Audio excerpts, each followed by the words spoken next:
Alright, before we get started, shout out to Love of Water. If you haven't tried this, literally the best water on the market. Hey, but I know y'all ready for the gyms. Alright, so Malik came all the way from Memphis to come and holler, stopped at us for March Madness, and we decided to do the podcast. So we got a lot of gems in here, literally from, transforming yourself, opening up that kiosk. My boy gonna tell you how he did 10K in 8 weeks. What else we got for him, though? Man, we got a whole lot of gems. They just have to watch the whole video. Oh, literally, he said y'all gotta watch the video, so we gonna go ahead on and see y'all in that clip. How y'all doing? Welcome back to the channel. I'm Marlon Watts, co-owner and CEO of WRLDINVSN, and we back with another one on the Activate Your Vision podcast. All right, this is gonna be a special episode. I got my boy Malik with us with Lost Hearts Clothing.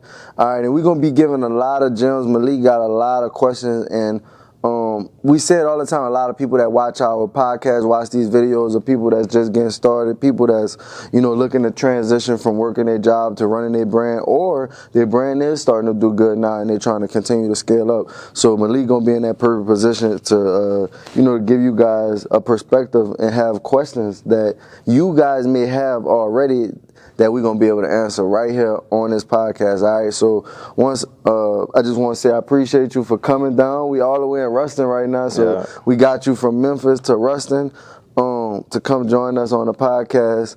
But first of all, I want you to share a little bit about who you are, what your brand is, and just how you got started. For sure. How y'all doing? My name is Malik. Then I started this clothing brand named Lost Hearts my second year of high school, and I'm a freshman in college now. And the whole meaning behind Lost Hearts is our generation, we're so caught up on our phone that we never take the time to appreciate the things that are in front of us, and we call it life.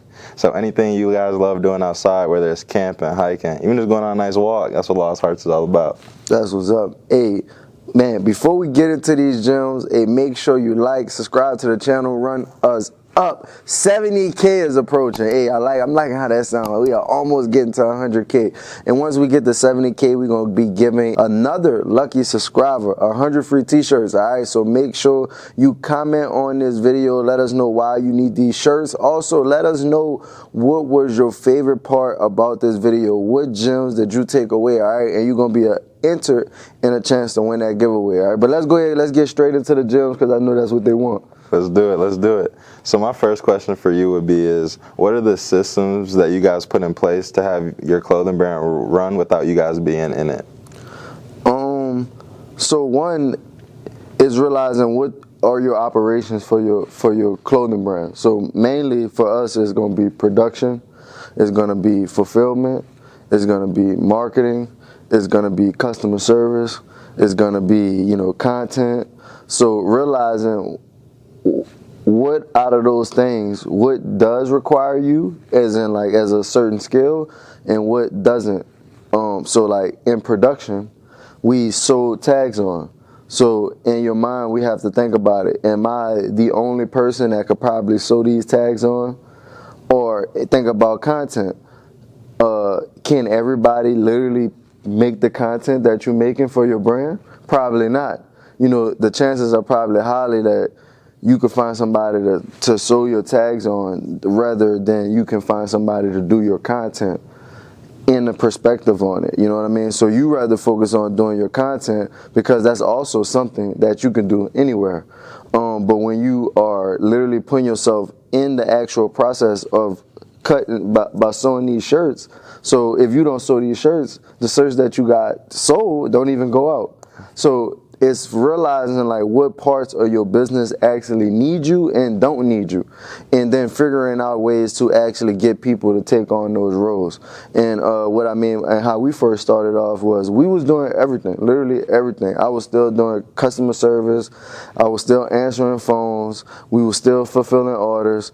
And the people around us saw everything that we was doing and how hard we was going at it and how passionate that we were, that they just started to offer the help for free. Like, hey, I'll come help y'all. But it became a thing where, free only goes so far, now they only want to come on their time, they only want to do this on how they want to do it because it's free. So we realized that we had to start paying people. So what we did was just started off with minimum wage.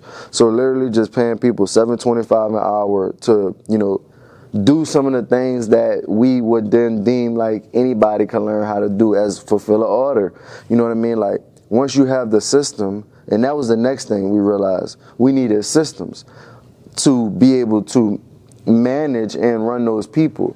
Because when we first got started, let's just say we had no goals. We just like cut and fold these boxes. Just, really don't matter how many boxes you do, you helping. That's how I feel like we got people helping. It don't even matter what you're doing, just help us. To where the point where like sometimes we started to, leave, and it's like, you only did how many boxes and like how long? Wait, that just don't. Like, were you trying that, like not saying, like I said, it's free. And then when you started to pay them and they did that same thing, now it's like, wait, all right. Because now everything is factor cost. It's a whole system behind it. We have to get out these amount of boxes at this price that we paying, because now, like, our merch is going up. So when we realized that, now we realize that, man, we have to put in systems in place. So now we started getting people to tally mark how many boxes they did. So now you build data on it. Okay, they're able to do this many boxes. Let's make the goal list. And so really, it just continued to evolve over time, the systems that you create, and for those people that's now coming into your brand. And then I say, like, just the final stage is just going to be like the management of it. You know what I mean? It was once upon a time we had 50 people. At that point I was managing a team of 50. So like making sure people getting to work, knowing what to do. You know what I mean? And that's what, ultimately, that's what's working on your business entails. So like when you saying it could run by itself, it's the systems that's allowing it to run, but you running the systems, right? So you got the people now. You realize the things that you may not have to do. You identified that. You got people to come and help you. You threw systems on top of that. Now the biggest thing is for you is just to manage and maintain those systems, so that way you can be able to go out of town and your brand's still running and going. That made sense? Yeah, for sure. All right. That was a gem for sure. So would you say that, what level in y'all business did you guys start realizing that? Like, when stuff just become too much, because like people watching this right now, you may only be getting 5 orders. You may only do a pop-up shop once a month. So like once your brand continues to demand that stuff, like, you getting consistently 50 orders a day or 20 orders a day, you like, all right, well, now I got consistently 20 orders a day. I got consistently 10 people emailing me a day, 5 people emailing me a day, 1 person calling me a day. I'm getting product every week. You know what I mean? You, in the sense of fact, where you just opened a location, like now you got something, because a lot of it in that perspective be from online space. So now when you take yourself and add more distribution on, physical distribution, that's open when the mall open, and you can't be closed. You can be closed, but you're gonna be penalized. So like now you paying a penalty for not opening up your kiosk because you're not operating. But it's it has to be open at that time. It's not like you need people to have it open to be able to make those transactions. So like that's when you realize that you need to put those things in play. Because it's like it can't just be where it's no rules. So like in life there's rules. Like there's like rules that they got a red light, green light. What happens if you go past the light on red? Either you're gonna get a ticket or you could get in an accident because other people going. So like so they realized that it was an issue with that. Like cars were just going and that people was getting in accidents. So somebody thought of, okay, well, how can I solve this issue? And that's what we talk about all the time with entrepreneurships. Entrepreneurs solve problems for profit.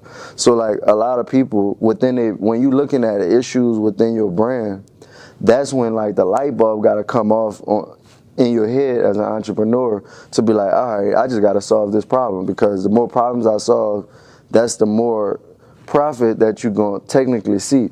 Because as the business continue to grow, problems occur. Like, as in like, now let's just say you going from shipping 10 orders to 100 orders a day. You have a problem, technically, but it's a good problem. And as an entrepreneur, now you just have to go in there and fix it. And through that process of you fixing that problem, your whole business is evolving and growing.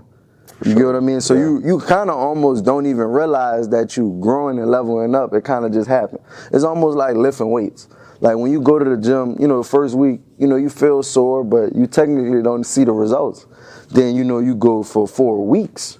You like, all right, you start to, your girl started to say, hey, you been in the gym? Oh, You get God, that, you been in the gym? Yeah. Then you go for 4 years, and now you solid. But now you see the results, but the results started when you went that first day. You get what I mean? When you went the first day, that's when the process actually started. But it took 4 years to ultimately get to where you really wanted to be. So that's how that go. Okay, for sure. So then following up on that, how do you know if your system that you put in place is actually efficient and sustainable? I'm gonna be real. The test of it is what's going to determine that.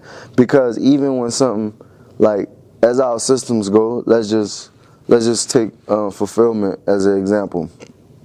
So we had one person doing everything. So once they got the order, one person would then go get it, one person would then pack it, one person would then ship it off. So then we realized was like, okay, if someone does make a mistake, how do we know who make a mistake if everybody is in charge of shipping it off? So what we did was we started using these little stamps and stuff like that to stamp it, to see, so we could ask them, all right, what color stamp do you have? So now that's just like extra process within customer service. So that's slowing it up. So then we realized it's just like, let's just make, it's a team effort, but let's ultimately make a position for that one person and call it a gatekeeper that double checks all the packages to make sure that nothing goes out. So now what we did was we took a actual task away from them and double checking this stuff. So now all they had to do was go get it, bring it to the table. They could just keep filling the table up. We're going to have somebody that's gatekeeping all the tables that's now going to double check all the orders, approve them, go through, and then once they're done getting the stuff for the table, now they just got to double back and pack it. You know what I mean? So it allowed us to see, where the issues is coming from, so it was able to lower mistakes because it's fewer people that's checking it, so to say. And then secondly, we was able to speed up the process because now that one person, it kind of, you got to go look at it. It kind of get like, I would say, when you're doing repeated stuff like that, especially just checking after you just walk, you just looking at it like, yeah, that's right. So now you have somebody that's all they're doing is just looking at it. So they're not tired, they're not fatigued from just looking at it. So it's just little things like that. When the system is running, you're just able to notice it and see it and improve it. So that's really all it's about. It's going to be about you creating that system, implementing that system, figuring out where you could go better at. Sometimes it's like, it's good. Sometimes the systems are good enough to just roll until bigger issues occur. Like, so if it was at an issue where the same system that we had with the people getting it, if it was less mistakes, we probably wouldn't have never made the change. But the fact of the matter that we saw, issues going out with orders, and we didn't know who to identify it to, was the reason why we had to create the system that we did. You know what I mean? Yeah. Yeah. So that's, man, we dropping gems right here. Like, hey, I got a question for you, especially on the system thing, because now you are, creating those systems and let them know that, now it's not just online. You 18, you went out and opened up a kiosk location. You have people, you here right now because you have someone, managing your kiosk. So now you actually in that perspective of creating systems. So tell me, like, what was it like, just going all in, you know what I mean, and believing in yourself and your brand to say, I'm going to go out here and put myself in position to get sales every day. And now I know I got to create systems even though I don't have them. Real talk. So give you a quick little backstory. So I used to work at restaurants in the summertime, and I just moved to Memphis for college, and I needed a job. So I started working at this restaurant, and then I worked the whole week, and I got an $8 paycheck. After that, I was like, yeah, nah, this ain't happening. I never worked a job after that ever since, and I did just realize like I had to get up out here. So I have a backpack, it's real big, and I would just fill it up with shirts and go to University of Memphis every day and just sell my shirts every day, and I would make $300 a day, $500 a day just selling them shirts out the campus every day. And then I got invested in that inner circle, and truth be told, I didn't have the money for inner circle, but I knew the value that I was gonna get. It paid off, and it definitely did, because now, like, I already knew I wanted to open a kiosk, but when I got in that inner circle, it just really affirmed to me, like, yeah, like, you got to do this. And by investing in the inner circle and applying what I learned, I was able to hit my first 10K month off that. Literally, and like, for those of you who don't know what the inner circle is, that's actually, you know, our mentorship community. So if you are interested in that, you need to go ahead on and first go ahead and just get in the Facebook group. Facts. Because that's going to be the next step, and then we could definitely, you know, just figure that out. But Malik got in the circle. I want to say, what were you doing a month before, you know, joining the circle? So before I was doing that, I was at least like 3-4K. 3-4K? Yeah. And basically we're just telling them about like getting out there and doing those pop-up shops, hitting the ground rolling, and like you literally exploding. And I feel like we only been working for 8 weeks. Yeah. Yeah. So like literally, and that's all these videos that y'all watching, like, this is a living testimony, and you may have a whole lot of people that's watching it that's like, I'm a living testimony too. They're gonna drop it in the comment. But like, in 8 weeks, you know, just with the information that's being provided with you on these YouTube videos, but you putting yourself in a different position because you say, I want access. Like, you like, I want to be in. I don't, you know, I like the videos, but I want to get the knowledge, you know, firsthand, which is, you know, I commend you on that. And you literally been able to transform your brand and go from 3,000 to 4,000 to 10,000 plus a month. And that's just in 8 weeks. So just imagine, like, it's just starting. Literally. Like, you just, like, it's only the beginning. So that's definitely crazy. And I guess this is my last question for you. So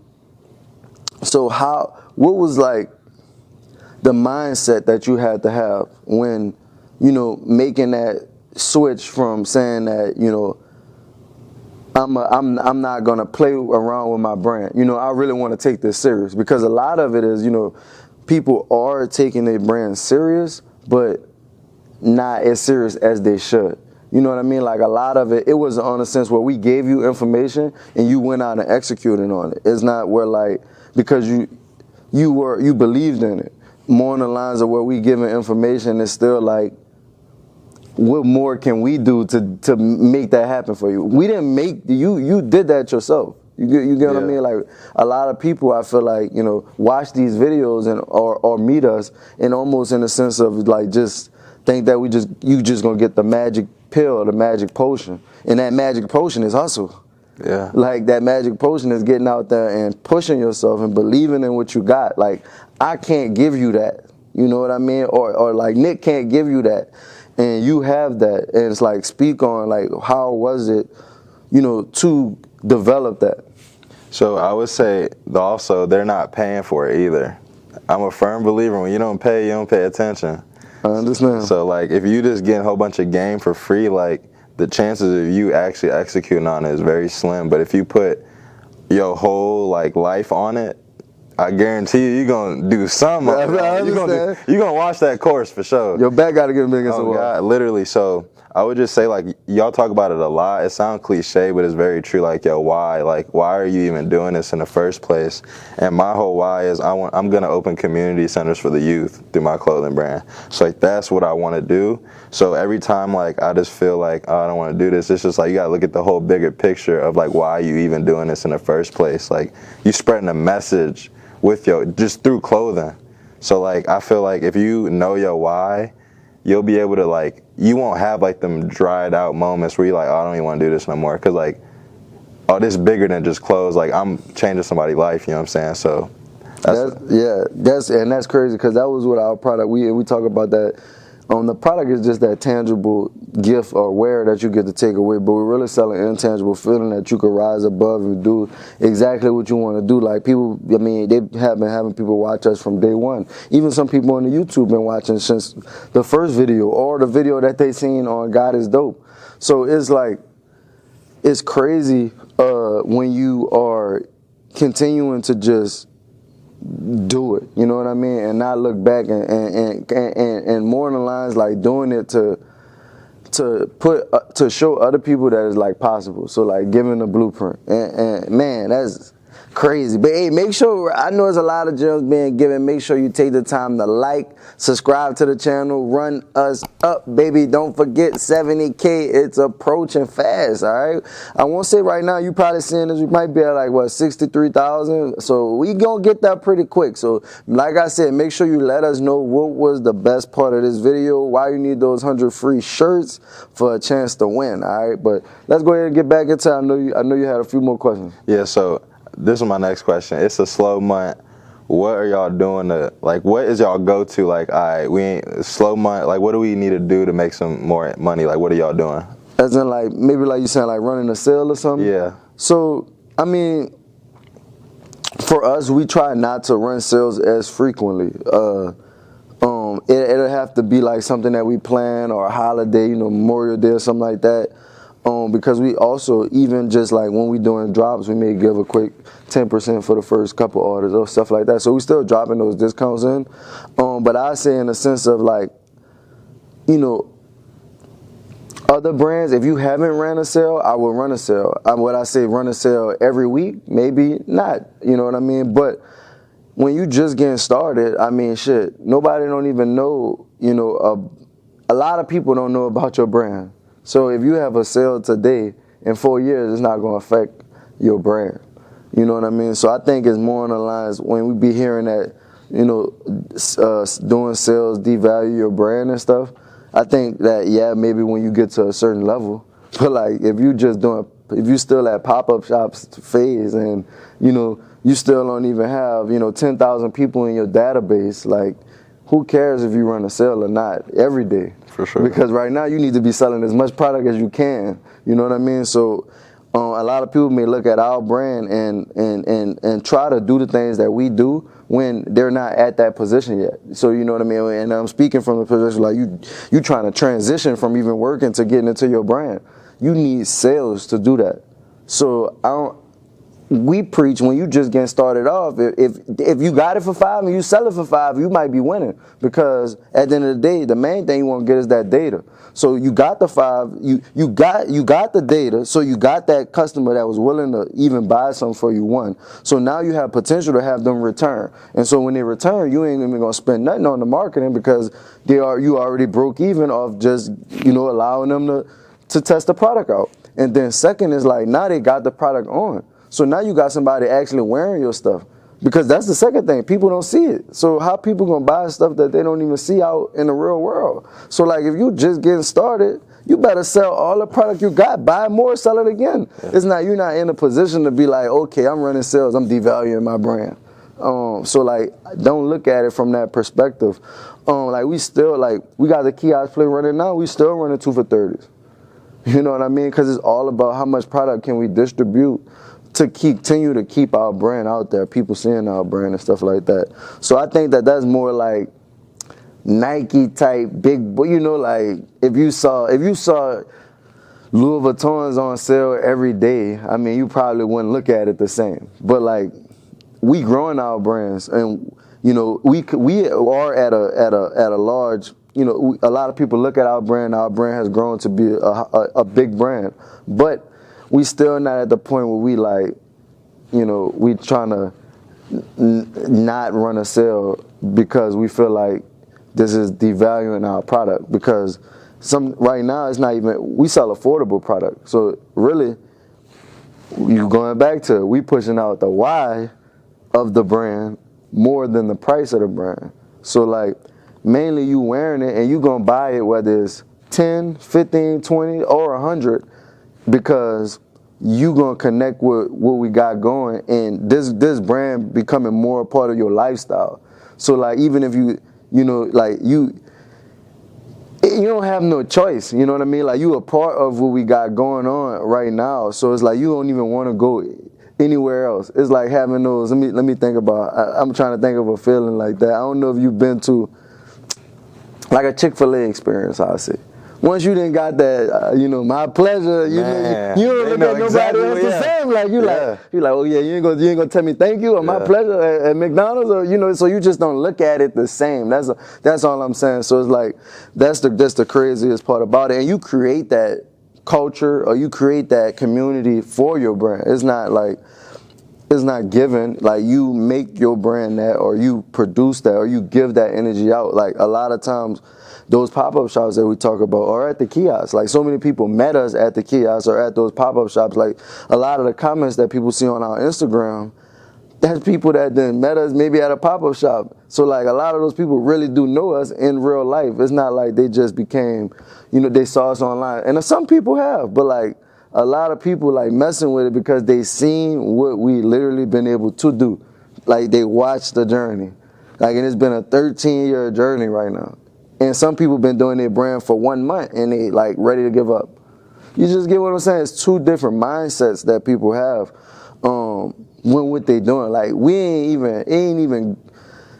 it wasn't even nothing probably the first 8 years. It was just us pushing product, making a couple $100 here and there, and then when we decided that we was going to take it serious, that's when we really started to see change. When we started to do pop-up shops, sell product, collect data, everything that we teach on these podcasts is when we really implemented those things, is when our brand started to go up. That's what's up. So you actually are getting into my next question. So y'all say y'all been doing this for 13 years. Out of them 13 years, or just out of your just the clothing brand, what has the clothing brand taught you about yourself and life and as in general? And we say this a lot. Like I realized that everything is business. And what I'm saying is that it's like you a brand yourself. Like your name, you are a brand. Like you a business. Like when you even got a social security number, that was basically like your EIN number. You know what I mean? So understanding that everything around us is business, from our phone to the shoes you buy, to the clothes you buy, to like the schools you go to, like that's businesses. Like that's why you gotta pay tuition, because they gotta operate. Nothing in the world is technically free. Like we pay for water. So realizing that I wanted to play this life game at the highest level. And I think that business and entrepreneurship allows you to play that game at the highest level. And I like to compete. So I'm already into sports and stuff like that. And like this is a sport. Like business is a sport. So just choosing to be a part of the world, like that's what I'm saying. Like the whole world is now built off a capitalistic system. And you choosing not to take advantage of it is your fault, because opportunities out here for everybody, especially with the power of the internet. And I ask a lot of people, like some people watching this podcast, they may be satisfied with just making $2,000-$3,000 with their brand a month. I'm talking about to take home in their pocket, and that's fine. Like that's what this world and these systems are being created for. Or some people may want to open up thousands of stores across the world and do hundreds of millions of dollars with their brand. But with enterprise and business now, you have that opportunity. You don't have to just settle for what's right in front of you no more. And we in Ruston, Louisiana. You could be in a country town, a small town, big town. It really don't even matter. It's literally like on you at this point. So that's been the biggest thing I would say the brand been able to teach me. And then just being able to meet as many people as I have been able to meet, travel and stuff, build a team, because it's not just all about us. And just like being able to promote a strong message, bro, and know why, I guess is what it just taught me. Like you got to be able to really just believe in yourself and have faith. Like we told people all the time that our brand was going to be big, whether they believed it or not. But like we always knew, because we knew that the competition thing, that we was going to go out here and just bust everybody butt. That's what we was going to go out here, push our product, sell it, get you to understand what we're trying to do. And realizing that it's just about the journey. Like it taught me to enjoy the journey, because now like I can't even imagine when we were in, like I remember being in 100 office with the small shirts, but like it's almost it's like crazy to just see the progress. And like And it literally taught me through the process that, you know, anybody could do what they want to do if literally like they just go out and do it. You know, you may have bumps in the road, may not be the first year, shit, it might be your 10. But like if you don't stop, you could be great. So that's what it taught me. But before we get off, make sure you like, subscribe to the channel, all right? But I got one question for you, all right? What has, you know, just your experience these last, you know, 8 to 10 weeks been for you? Because I feel like within these last 2 to 3 months, you probably experienced the most, you know, transformation, or your business has grown so much, you know, tenfolds within a time period. What have all of that taught you? So I would just say changing your environment for sure. Like you already like subconsciously know these things, but like until you actually see it, it like confirms it to you. So like just being around like you guys, and just like, I was with Nick and he showed me like what y'all was doing like in a month, and it just like opened my mind, like this shit's really possible, like you could actually do this. So like being around people who are doing what you want to do and just like surrounding yourself with that constantly. So like you do something, now I'm picking up on your habits, but they're good habits because I'm trying to be better than you now. So I would say stuff like that, and just actually applying it. Like I know like some people can't do everything, but like even if it's just like you doing something that you learned at least one time a day, like that shit gonna compound interest over time, and then now you don't even realize, but like those things that you started doing helped you get to where you at now because you just started doing it day by day by day. Hell yeah. Golly, man, this podcast went crazy. My boy Malik came all the way from Memphis to Ruston. March Madness went crazy. We might have to add a few clips in toward this end on how that went. You know, black team won. You know, we had to do our thing. So shout out to everybody that attended March Madness. Shout out to everybody that played, vended. Thank you so much. Grandma, food was good. I'm Marlon Watts, and we out, baby.